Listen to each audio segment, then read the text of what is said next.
5 राज्यों के विधानसभा के चुनाव थे और रिजल्ट आज आ गए हैं। बाकी राज्यों की बात हम फिर किसी वीडियो में करेंगे। सबसे पहले हम बात करते हैं यूपी के बारे में कि आखिर यूपी में भाजपा की जीत की क्या वजह रही।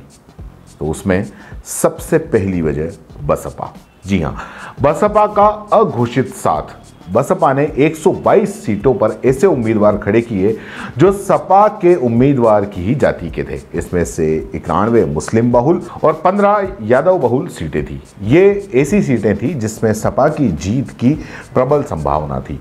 इन 122 में से 24 से अधिक पर भाजपा आगे चल रही है और हार जीत का मार्जिन बहुत ही कम रहने की संभावना है। अब दूसरी वजह के साथ साथ सवाल भी कि क्या हिंदू मुस्लिम फैक्टर हावी रहा यूपी में? तो इसका जवाब है हाँ। सबसे बड़ी जीत की वजह यही मानी जा सकती है। मोदी योगी ने लगातार हर चीज को हिंदुत्व से जोड़ा। इसकी शुरुआत पहले चरण में ही अमित शाह ने कैराना से की थी और आखिर चरण में मोदी काशी में जिस तरह से 3 दिन रुके, उससे यह साबित करने में सफल रहे कि वो हिंदू शुभचिंतक हैं। और यही कारण है कि मुस्लिमों के वोट नहीं मिलने के बावजूद रुझानों में भाजपा का वोट शेयर 42% है। तीसरा, क्या राम मंदिर और काशी विश्वनाथ मंदिर से जीती है भाजपा?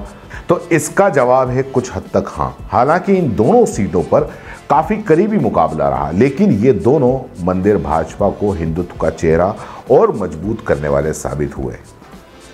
मोदी मैजिक कितना चला? इस बार भी मोदी मैजिक चल गया। मोदी ने लगभग 19 जनसभाएं करके करीब 192 सीटों को कवर किया, जिसमें से ज्यादातर पर भाजपा आगे चल रही है या जीत चुकी है। अब आते हैं लाभार्थी पर कि उसका वोट शेयर कितना रहा और ये लाभार्थी कितने कारगर रहे।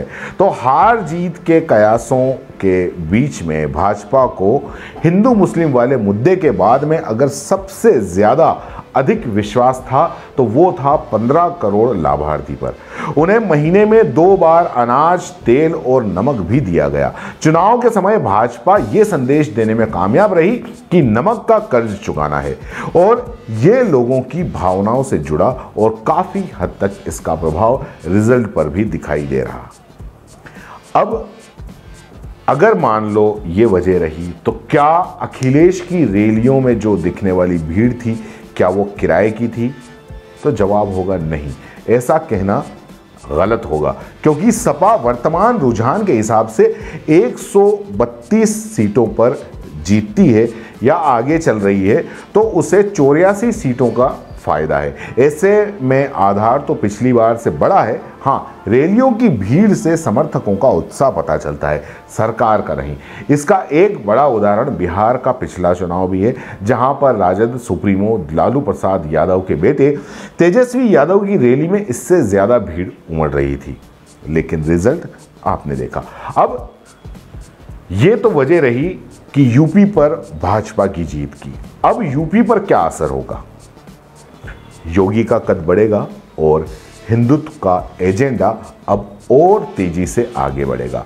यूपी में भारी जीत के साथ ही योगी का चेहरा अब भाजपा के केंद्रीय नेताओं के रूप में देखा जाने लगा है।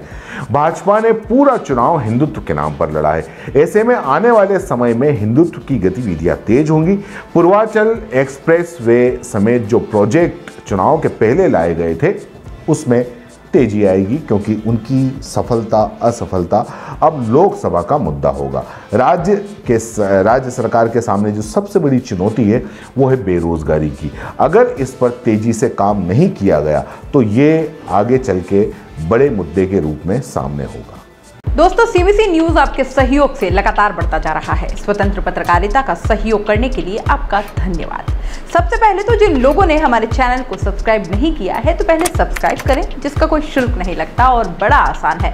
बस नीचे दिख रहे लाल सब्सक्राइब के बटन को दबाना है और पास में दिख रहे बेल आइकन को भी दबाना है ताकि आपको अपने सीबीसी न्यूज के हर अपडेट्स मिल सके।